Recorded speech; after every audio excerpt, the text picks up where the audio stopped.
नमस्कार, आप देख रहे हैं न्यूज 18 बिहार झारखंड। मैं हूं आपके साथ रुचिकरा। बिहार में नई सरकार के गठन की कवायद तेज है। नीतीश कुमार आज यानी कि 17 नवंबर को इस्तीफा देंगे और 20 नवंबर को शपथ ग्रहण समारोह होगा, जिसमें कि 10वीं बार मुख्यमंत्री पद की शपथ नीतीश कुमार लेते हुए नजर आएंगे।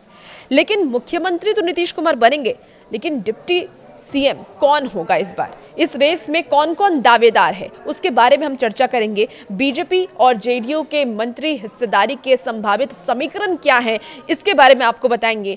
क्या मंत्रिमंडल में बड़े फेरबदल की संभावना है? क्या कुछ बड़ा फेरबदल इस बार हो सकता है?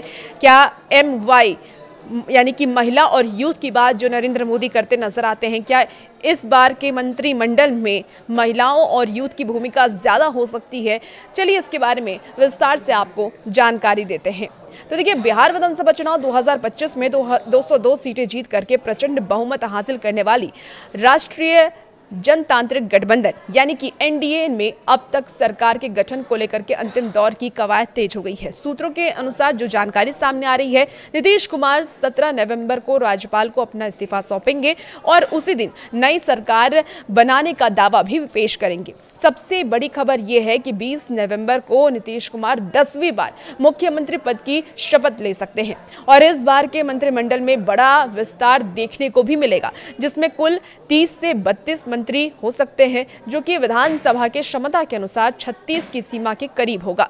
खास बात यह है कि विधानसभा में सबसे बड़ी पार्टी होने के बावजूद भारतीय जनता पार्टी और जनता दल यूनाइटेड के बराबर मंत्री हो सकते हैं, जिससे कि सरकार में नीतीश कुमार की पार्टी का कद एक बार फिर से बढ़ना तय माना जा रहा है। जेडीयू ने विधायक दल की बैठक भी बुलाई है, जिसमें नीतीश कुमार को विधायक दल का नेता चुना जाएगा और इसी दिन बीजेपी विधायक दल की बैठक भी हो सकती है, जिसमें कि उप मुख्यमंत्रियों के नाम पर अंतिम चर्चा होगी। सीएम हाउस के अनुसार आपको बता दें कि सीएम नीतीश कुमार 17 नवंबर को राज्यपाल को अपना इस्तीफा सौंपेंगे और नई सरकार बनाने का दावा भी पेश करेंगे। सहयोगी दल की बात कर लें, जिसमें कि LGP-RV है और RLM है, हम है। तो सबसे पहले LGP-RV की बात कर लेते हैं। LGP-RV और RLM ने भी साफ कर दिया है कि नीतीश कुमार ही मुख्यमंत्री होने वाले हैं। अब नई समीकरण को भी जरा आप समझ लीजिए कि यह जो नया समीकरण है वो कैसे होने वाला है। तो 68 सदस्य हारे हैं और 111 सदस्य जीत करके वापस अपनी सरकार में लौटे हैं। ऐसे में डिप्टी सीएम को लेकर के रेस जारी है। चिराग पासवान डिप्टी सीएम पर दावा ठोक रहे हैं। 3 नाम चर्चा में इस वक्त है।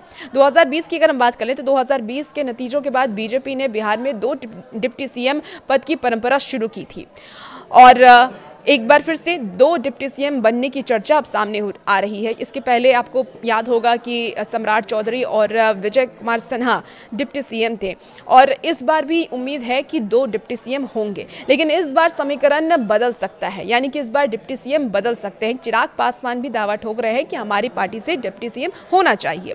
अब पार्टी संभावित मंत्री के मुख्य दावेदार की अगर हम बात करें तो बीजेपी 15 से 16 मंत्री इस बार अपनी पार्टी से बना सकती है, जिसमें कि सम्राट चौधरी, मंगल पांडे और रजनीश कुमार।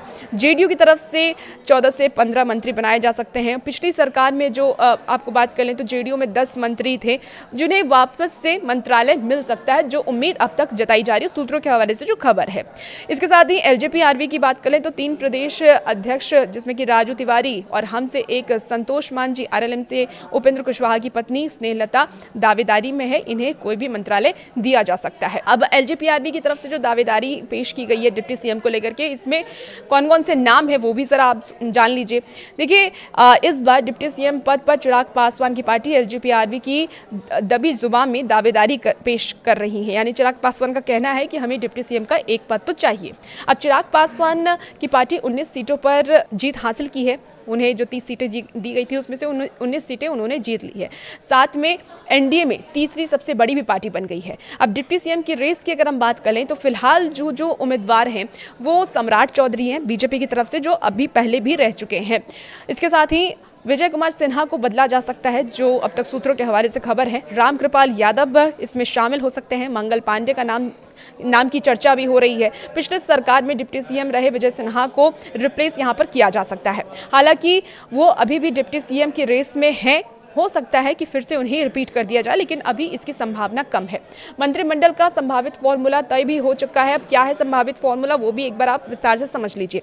देखिए, सूत्रों के मुताबिक इस बार मंत्रिमंडल में 30 से 32 मंत्री हो सकते हैं और पिछली बार के अनुभव के विपरीत इस बार जेडीयू और बीजेपी के बीच लगभग बराबर बराबर मंत्री पद बांटे गए हैं और बांटे जा सकते हैं, जो सूत्रों के हवाले से खबर है। जेडीयू अपने कोटे के मंत्रियों में बड़ा बदलाव नहीं करेगी। पिछली सरकार के 10 मंत्रियों की वापसी लगभग तय मानी जा रही है, यानी कि जेडीयू अपनी तरफ से उन्हीं मंत्रियों को रिपीट कर सकती है, लेकिन बीजेपी में कई नए चेहरे भी देखने को मिल सकते हैं। देखना होगा कि प्रधानमंत्री नरेंद्र मोदी ने जिन बात को दोहराया था, MY समीकरण, महिला और यूथ की बात को दोहराया था, क्या बीजेपी अपने मंत्रिमंडल में महिला और यूथ को जगह देती है? ये देखना बेहद ही दिलचस्प होने वाला है। और ये भी देखना दिलचस्प होने वाला है कि इस बार 2 डिप्टी CM कौन होते हैं। क्या LJPRB की तरफ से कोई डिप्टी CM बनते हैं या फिर पिछले ही डिप्टी CM को रिपीट किया जाता है। और भी ऐसी वीडियोस के लिए बने रहिए न्यूज़ 18 बिहार झारखंड के साथ।